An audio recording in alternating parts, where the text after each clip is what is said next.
Hello there, one and all, and welcome to another edition of Creative Critique. The new cinematic release film that I saw this week is a film that's kicking up quite a bit of a storm at the moment, pun intended, in the industry, and that film is, of course, Mad Max Fury Road.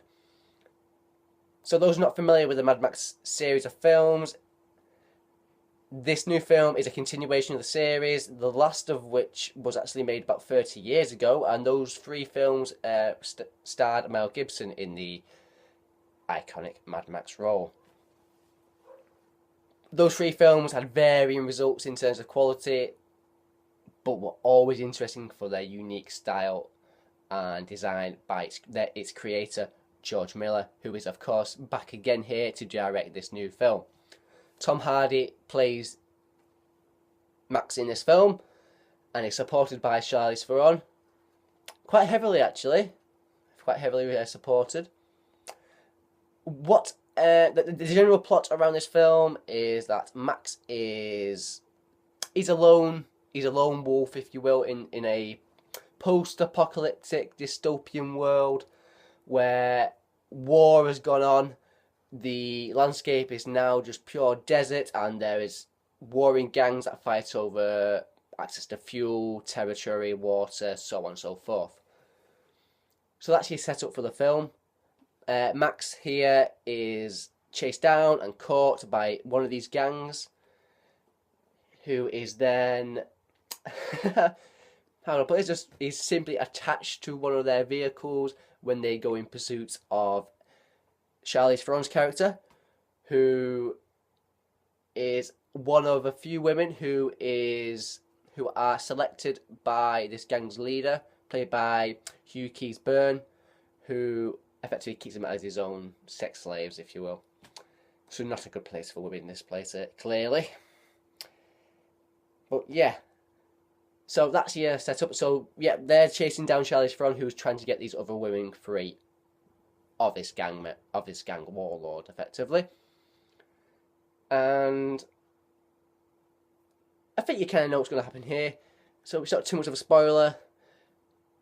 Throughout the first sort of chase sequences, he manages to get free and is then put in a situation where he is forced to team up with Charlize Theron in order to escape himself, and also help them escape from Hugh Keays-Byrne's character. Now, reviewing this film is quite hard because narratively it's a very, very simple film, so there's not much to talk about there. It's quite simply Max and these women trying to get away from Immortan Joe is the character.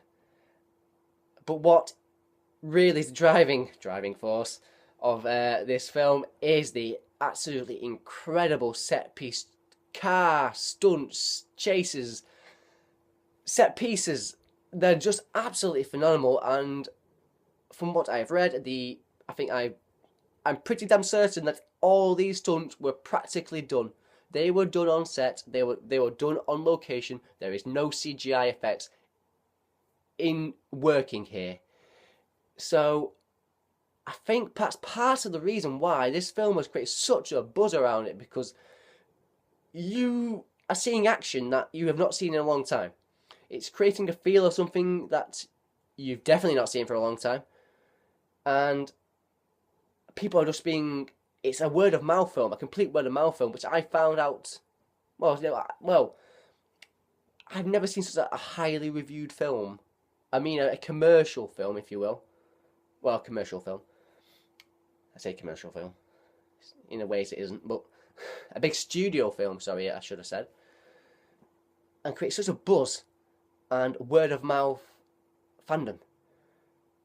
I tried to not get excited before I went to see it because I'd heard the positive reviews about it. But the set pieces, the action set pieces are outstanding. There's the opening chase scene where Tom Hardy is attached to a car being driven by Nicholas Hoult, who is one of these younger gang members in this gang, and he's chasing Charlize Theron in a fuel tanker, and there's a big dust storm going on with a dust tornado, and it's just absolutely phenomenal. That's the only area where CGI has been used, is for this sort of storm area and storm storm set piece, in terms of actual effects and crashes and stunts and set pieces, they are all real. They are all done on location, like I said before, and it makes it phenomenal to watch. one key moment, one key character should get a mention, even though I have no idea. I can't remember the character's name or the actor's name, but this is a character who is almost like, you know, as you go into war, there'd be some sort of guy drumming to sort of motivate the troops, if you will, and get them fired up for war. There's a guy who's on the front of one of these gang tankers in like a red onesie, playing an electric guitar, ferociously playing an electric guitar, and it is just, it's outstandingly funny. It shouldn't be that funny, but I just kept giggling to myself every time I was up. I thought, you are bloody awesome, mate. You are absolutely awesome. That's just a personal opinion out there for me. But, you know, we've all got to find something we love about these sort of films, and that is something that I thoroughly enjoyed more than maybe some other people did in the audience. Because I'd be giggling away to myself, and nobody else seems to be doing the same thing. But whatever, I don't care. I enjoyed it. So, yeah. Yeah, as I said, the set pieces are fabulous. Max is a man of few words. Usually when he does something to say, they're of meaning, of consequence. Charlize Theron has a much more significant role in this film than you probably would think. And is good, actually, in her role. The style of the film is something that's worthy of note as well, because it's very steampunky. But George Miller, as with the previous Mad Max, has such a unique eye for design and costume that can't go unnoticed. So its look is unique, its stunts are unique, its style is unique, and I'm trying to think of a bad word to say about the film. Is the fact that it's so relentless a bad thing? I don't know. I'd say no myself, but I think some people could be jaded by the whole film. The fact that there's pretty much no time just to stop and just take note for a minute, because there is little segues where it goes quiet, but I actually wanted it to continue on its relentless assault on your senses and on all your senses. So I don't think that's a negative. I think that's a positive. Personally, its relentlessness. Yeah, it's without a doubt a very simply scripted film and simply done. There's not, like I said, not too much of the story.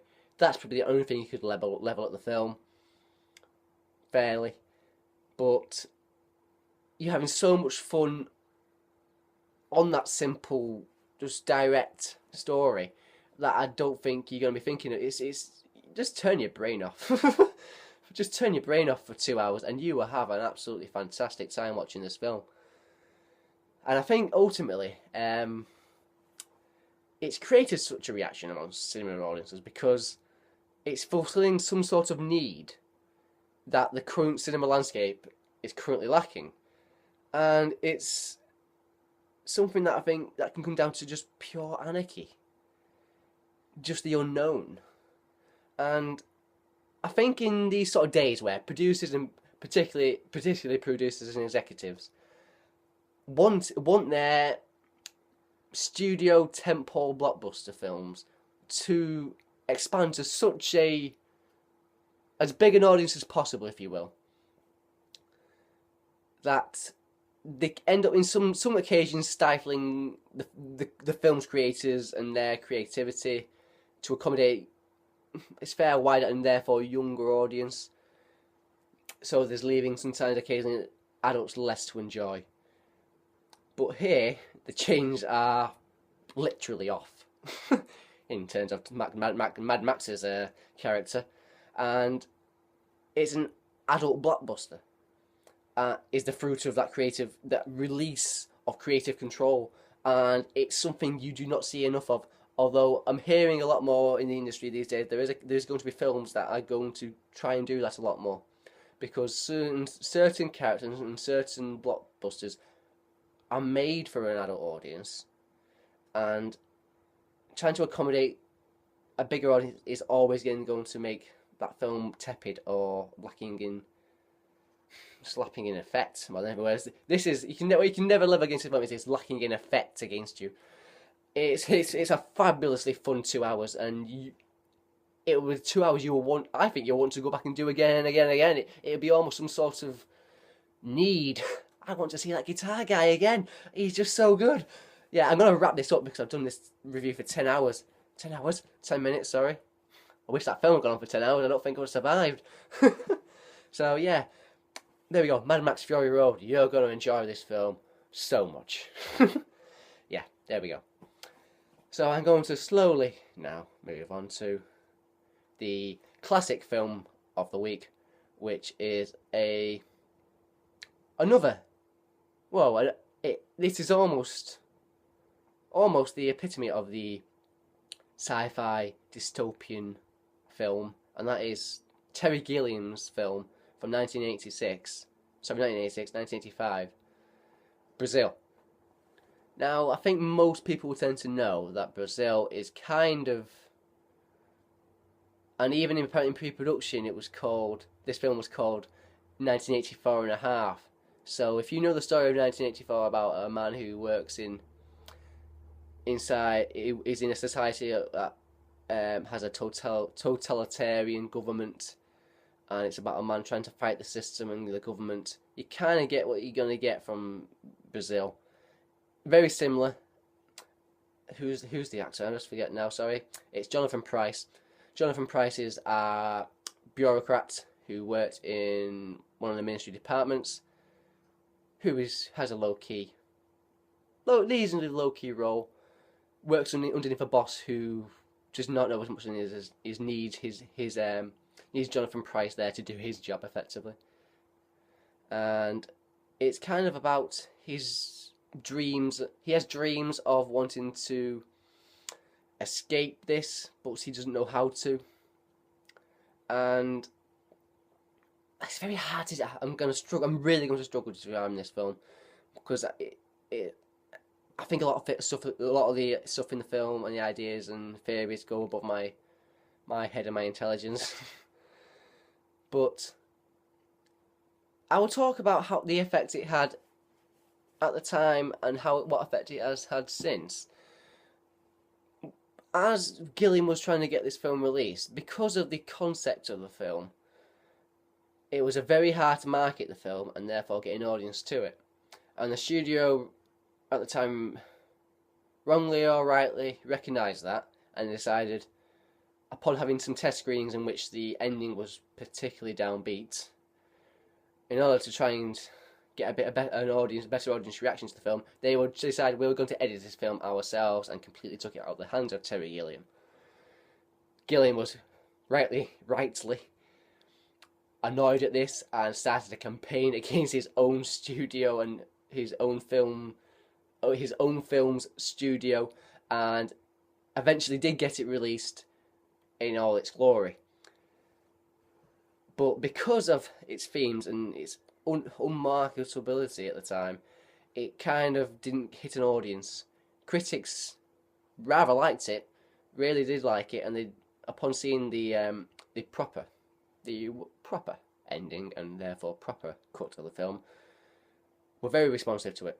But in terms of the audience reaction to the film, it has took pretty much these last 30 years to get that cult, and it does now garner a cult audience amongst dystopian sci-fi fans and just I think film fans in general, just because it's vision and Gilliam's wanting to do something out of the ordinary, which is something there which he shares with George Miller. He wants to do something unmainstream and wants to do something out of his own ideals and do something of his own style. So there is a link there between these two films. And there's many cameos. I say many. Oh, is it cameos? They're extended cameos, it's probably fair to say. It's not going to be too much of a spoiler to say who is in this film, but I think it's almost partly because of the quality of the material and show that I think these actors wanted to be involved. And in particular, Robert De Niro, who actually wanted more of a significant role in the film that he got, but because he wanted to be involved in the film, he accepted the role. he's very entertaining in his role as a, what's the word? As a oh, I can't think of the bloody word now. Effectively, as an unlicensed plumber and electrician, because the government handles all things to do with technology, and nothing goes out of, everything has to be signed off and so on and so forth. So that's obviously where you get on this bureaucracy angle going on. There's also involvements for Ian Holm, who's always great, and Michael Palin, and obviously having the link there with Gilliam, and Bob Hoskins, who's a licensed electrician stroke plumber. So there's plenty of nice little extended cameos in the film, but it's the themes on show that are what make the film what it is. I'm not the best recipient of these ideas, because I don't think my brain can handle these these themes, but I can understand the appeal and why it's got the cult audience it had. Ultimately, this film, I've not done a very good review of this film. I was struggling to find my own personal take on it, because I don't like to go into what other people have said, and I don't like to go into what other people have thought, because I want to gather my own opinions and my own take on the film. If I'm unable to do that, I will state that, in which I have here. I want other people to watch this film, mainly because I want to see. I have obviously read what people have thought and said, but I don't want to repeat them as my own. It's a film that needs your own mind and your own take on the film, and you can take from that film what you wish to do so. It's an interesting film. It's hard for me to say it's a classic from my point of view, because like I just said, I'm struggling in a review, and I'm struggling to get my, not my brain around, yeah, to get me, a little bit to get my brain around certain aspects of the film. I think a lot of the themes and ideals went over my head. So I can understand why other people have deemed it a classic. It is certainly a classic of freedom of filmmaking, without a doubt, and it's a shining example why Gilliam should continue to make films, because his unique take on films is always something you want to see. And I'm going to wrap it up there. There we go. That was my attempted review at Terry Gilliam in Brazil.